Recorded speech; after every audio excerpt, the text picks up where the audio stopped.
mendapatkan tugas CGP Angkatan 9 untuk melakukan wawancara kepada Bapak Abdullah MDG selaku Kepala Sekolah di sekolah kita SMP Negeri 2 Singaraja.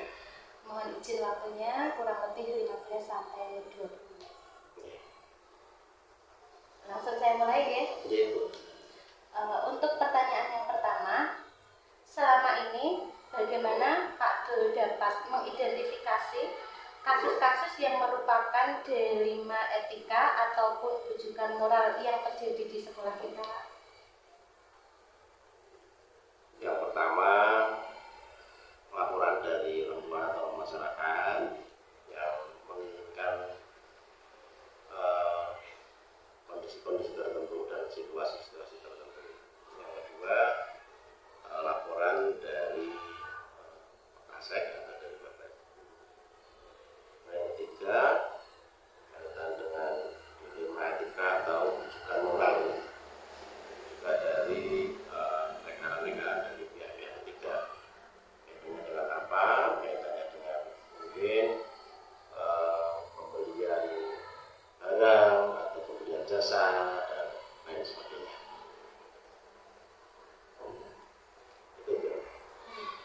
Kemudian yang kedua, selama ini bagaimana panjenengan menjalankan pengambilan keputusan di SMP Negeri 2 Singaraja, terutama untuk kasus-kasus di mana ada dua buah kepentingan yang sama-sama benar atau sama-sama mengandung nilai kebajikan? Kita pertimbangkan manfaat dan mudarat dan pengaruhnya terhadap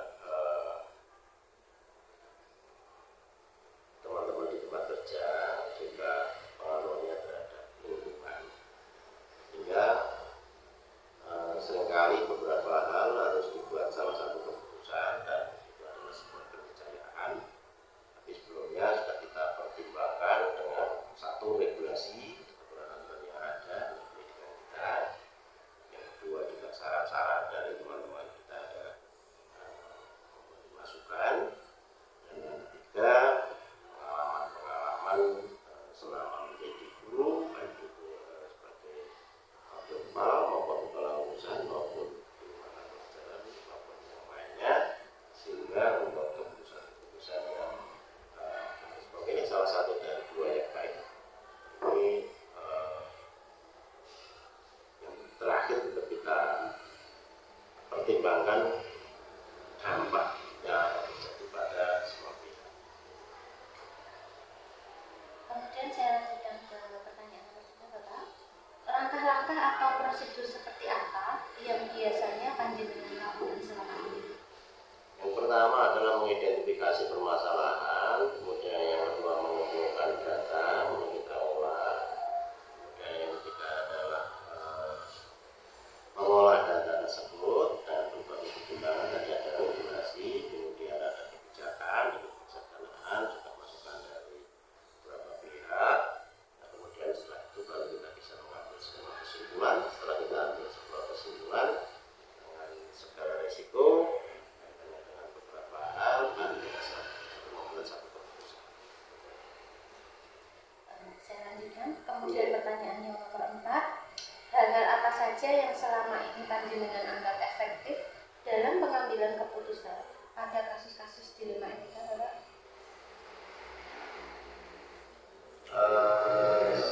Sebatas ini pengalaman saya ini pengambilan keputusan yang efektif ya dengan bersandar kepada peraturan-peraturan yang ada, meskipun itu kadang bertentangan dengan segala sesuatu yang kondisi dan situasi yang ada di lapangan. Namun apabila kita membuat satu keputusan yang dasarnya adalah peraturan atau regulasi yang ada, ini akan memberikan kenyamanan bagi kita dari sisi hukum. Kemudian hal-hal apa saja yang selama ini merupakan tantangan dalam pengambilan keputusan pada kasus-kasus dilema etika? Utamanya pada satu PPDB, ini biasanya ada beberapa pihak, baik itu secara struktural di atas kita maupun secara horizontal,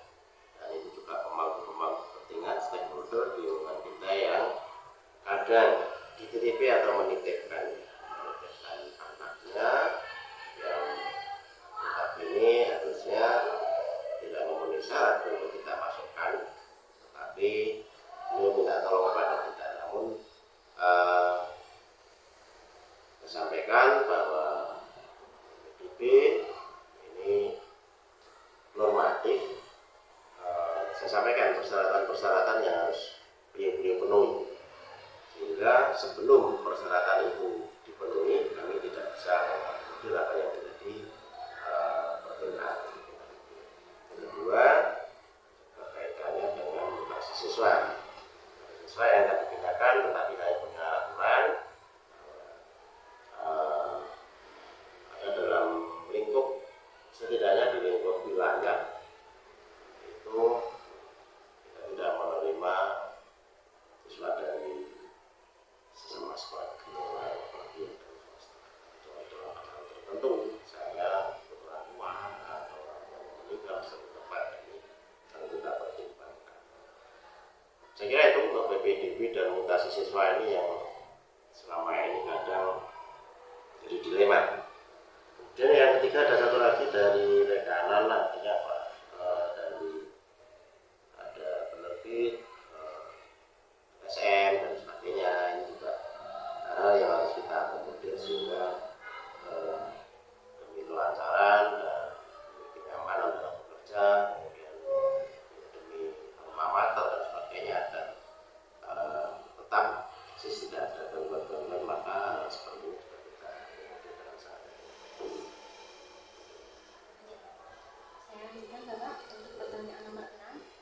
Apakah Pak Dul itu memiliki sebuah tata cara ataupun jadwal tertentu dalam sebuah penyelesaian kasus dilema etika? Kemudian apakah panjenengan langsung menyelesaikannya di tempat atau panjenengan memiliki sebuah jadwal untuk menyelesaikannya? Bentuk atau prosedur seperti apa yang Pak Dul jalankan? Ada dua pilihan. Yang pertama tergantung kepada kasusnya. Kalau kasus itu bisa diselesaikan dalam satu saat itu juga, maka kasusnya diselesaikan dengan berbagai cara. Kita bisa mengakomodir, kita bisa mencari pendapat dari teman-teman sekretariat juga. Yang kedua, untuk kasus-kasus tertentu yang harus memang kita membutuhkan waktu, ini kita atur secara prosedural, kemudian kita jadwalkan, kita schedule-kan kapan kasus ini akan kita selesaikan. Pada saat kasus ini masih remang-remang untuk diselesaikan dan belum jelas, sehingga kita perlu identifikasi, kita perlu pengumpulan data, kita perlu olah data, kemudian kita juga perlu koordinasi dan konfirmasi dari berbagai pihak, baik intern maupun ekstern. Karena itu kedua tadi yang bisa diselesaikan kita selesaikan di tempat, yang sekiranya nanti belum bisa diselesaikan untuk sebuah keputusan yang menimbulkan hal-hal yang berdampak negatif, maka akan perlu prosedur tadi. Ada identifikasi dulu, kemudian pengambilan data, pengumpulan data, dan kemudian cara dokumen, interview maupun angket misalnya bila diperlukan, kemudian baru kita olah data itu dibuat sebuah kesimpulan, dan kesimpulannya akan keputusan. Kemudian, adakah seseorang atau faktor-faktor apa yang selama ini mempermudah atau membantu panjenengan dalam pengambilan keputusan dalam kasus-kasus dilema etika di SMP Negeri 2 Singaraja, Bapak? Sebagian besar kita konsultasi kepada teman sesama kita, kepada Bapak Ibu, kepada kepala sekolah dan tim. Kemudian juga kita konfirmasi, koordinasi, konsultasi ke struktural, ke dinas pendidikan dan kebudayaan.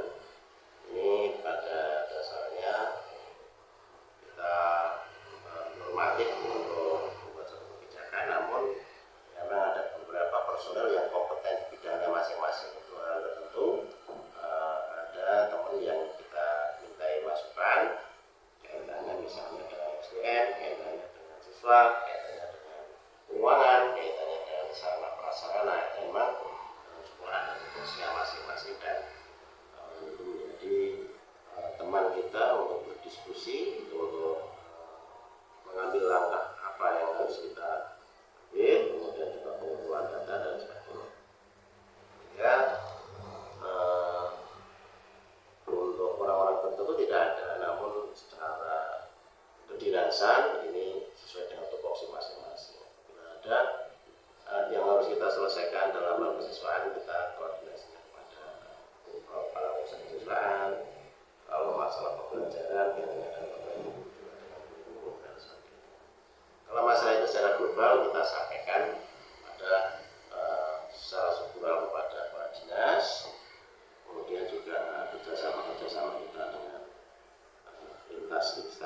semua hal yang tadi telah panjenengan sampaikan, pembelajaran apa yang dapat panjenengan petik dari pengalaman selama mengambil keputusan dilema etika terutama di SMP Negeri 2 Singorojo?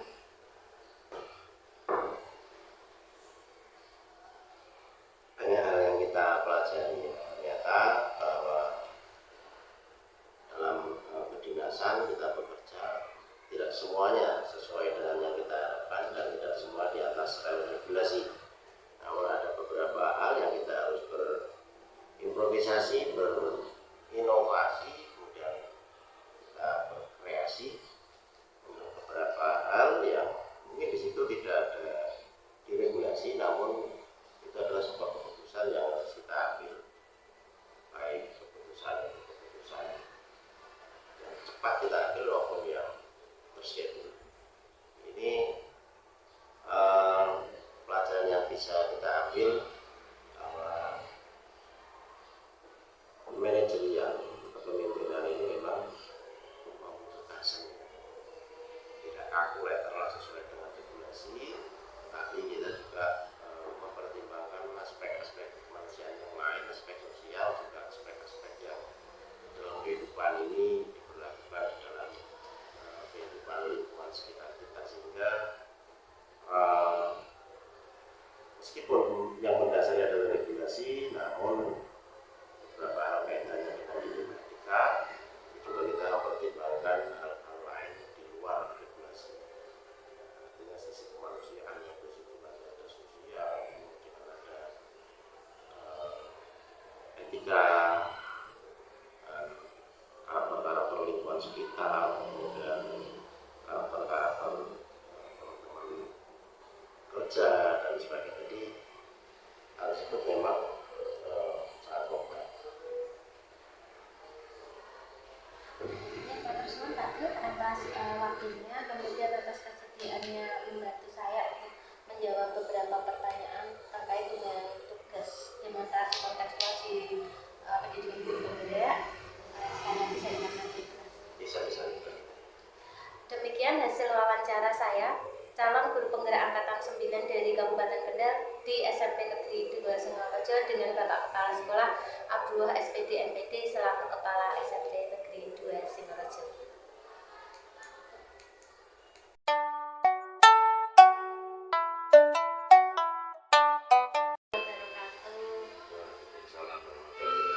Selamat pagi Pak Agus. Selamat pagi.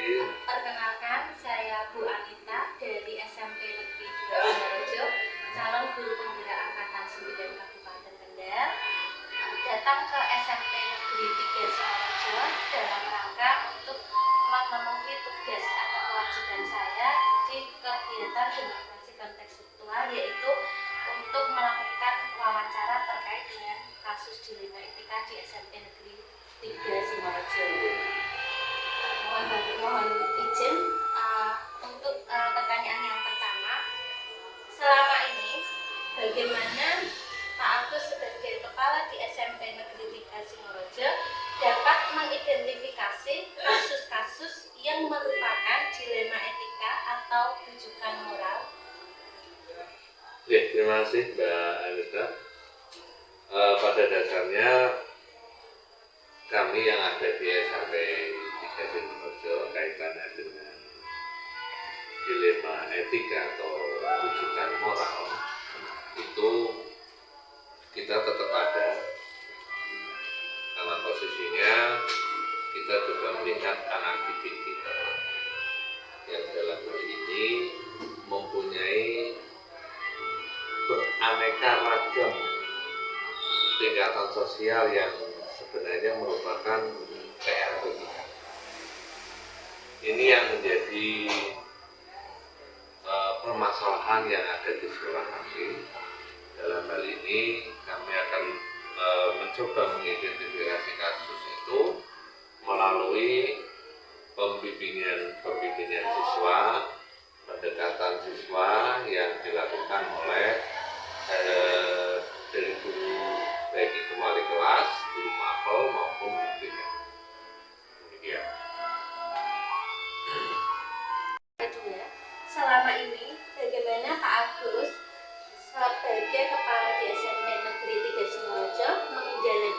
pengambilan keputusan di SMP Negeri 3 Singorojo, terutama untuk kasus-kasus di mana ada dua kepentingan yang sama-sama benar atau sama-sama mengandung nilai-nilai kebajikan. Terima kasih. Hal yang saya lakukan dalam hal ini, saya tidak sendiri di sekolah. Jadi saya lebih cenderung ke pendekatan-pendekatan yang persuasif dalam hal menangani sebuah kasus.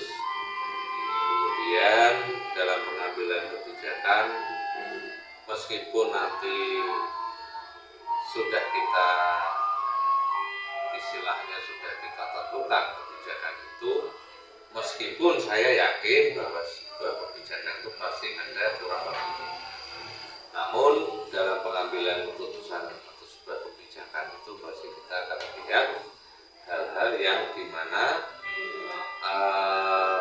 merupakan satu hal yang pemilihan urgennya. Jadi yang mana yang urgen, mana yang lebih penting, meskipun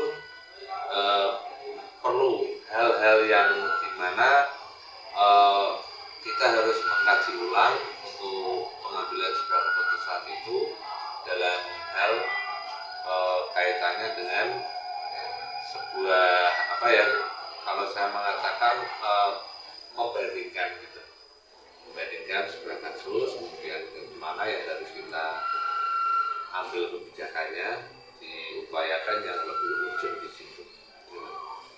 Baik, saya lanjutkan Bapak.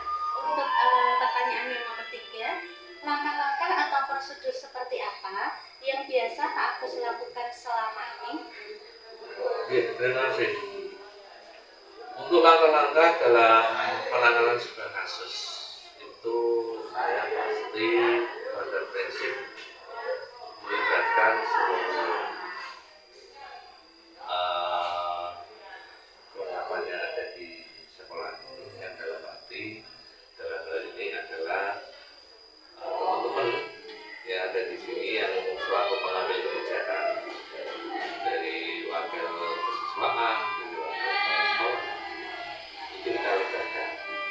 Jadi semua kebijakan-kebijakan yang ada merupakan hasil sebuah keputusan dari sebuah institusi, itu bukan dari saya. Ini sekolah itu mempunyai kekuatan tersendiri apabila pada saat kita menangani sebuah kasus apapun itu kita melibatkan teman-teman yang ada di sini.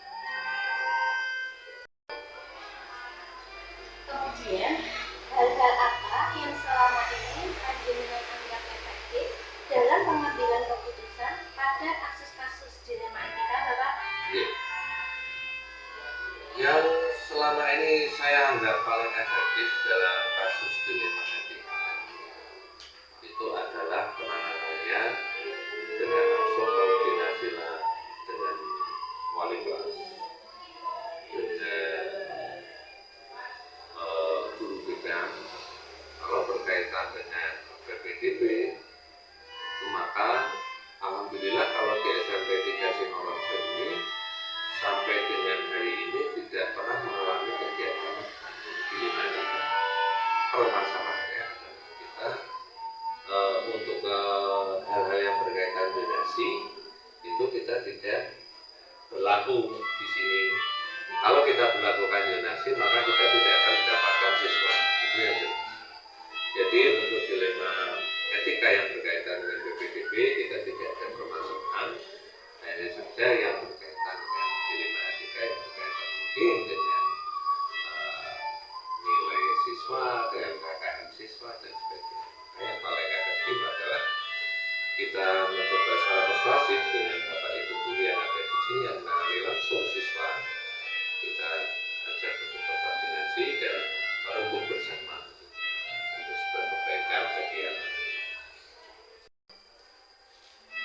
Hal-hal apa saja yang selama ini merupakan tantangan dalam pengambilan keputusan pada kasus-kasus dilema etika, Bapak? Ya, untuk tantangan dalam pengambilan sebuah keputusan untuk kasus dilema etika, kembali lagi kalau PPDB insya Allah tidak ada masalah.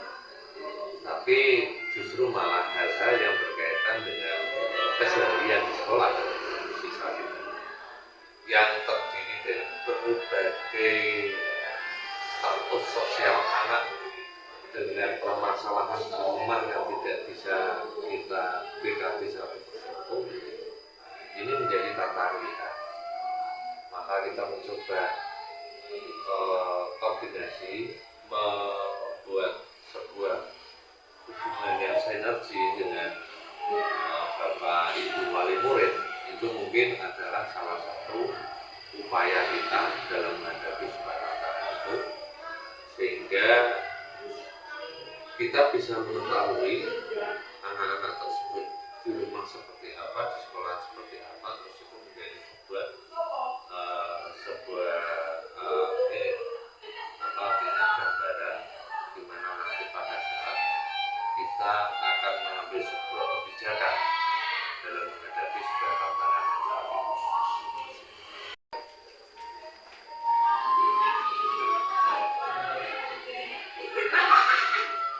Stay kalem guys, stay kalem. Yup. Apakah selama ini Pak Agus memiliki sebuah jadwal tertentu dalam sebuah penyelesaian kasus dilema etika? Kemudian apakah panjenengan langsung menyelesaikan di tempat atau memiliki sebuah jadwal untuk menyelesaikannya? Bentuk atau prosedur seperti apa yang panjenengan jalankan? Untuk jadwal tertentu dalam sebuah penyelesaian sebuah kasus itu kami tidak ada jadwal khusus.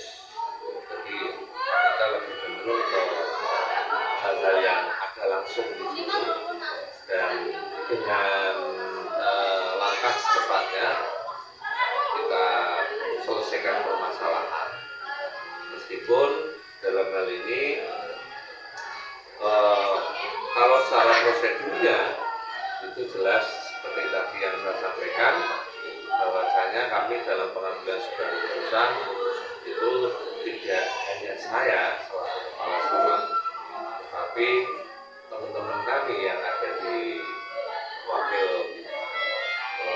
kepala urusan atau wakil-wakil pengambil kebijakan sekolah itu tetap kita libatkan.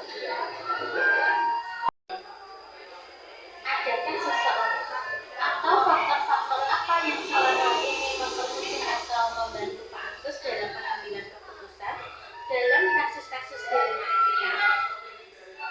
Untuk secara person tidak, jadi pada prinsipnya kita kembali sebuah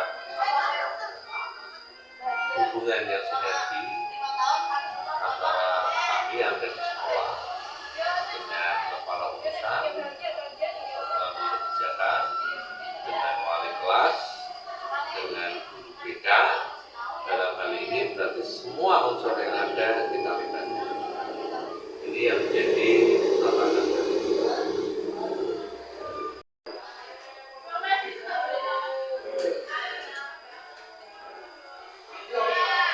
Dari semua hal yang telah panjenengan sampaikan, Bapak, pembelajaran apa yang dapat Pak Agus petik dari pengalaman mengambil keputusan dilema etika?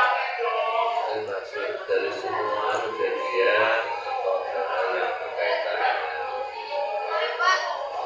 dengan etika yang kami ambil, yang saya ambil adalah dalam pengambilan sebuah kebijakan itu kita harus bersama-sama bersinergi dengan semua warga sekolah, karena ini akan menjadi satu acuan di mana dengan bersinergi dengan semua warga sekolah itu semuanya bisa teratasi dengan baik. Dari yang namanya kesulitan siswa, problematika siswa di rumah itu sebenarnya yang paling menjadi pemicu utama dalam hal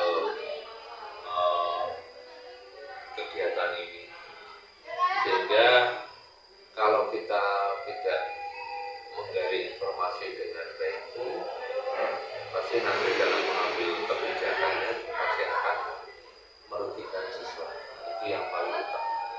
Jangan sampai siswa dengan kebijakan sekolah itu menjadi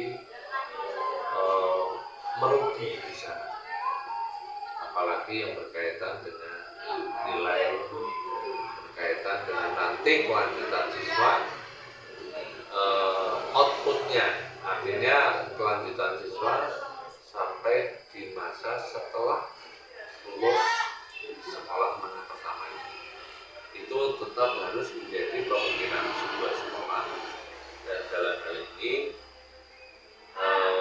merupakan PR kita, PR yang tidak bisa dilepas begitu saja, karena anak-anak kita posisinya yang ada di sini itu nantinya harus kita pikirkan masa depannya, yang dalam artian setelah lulus dari SMP ini maka paling tidak setidaknya kita memberikan bekal pada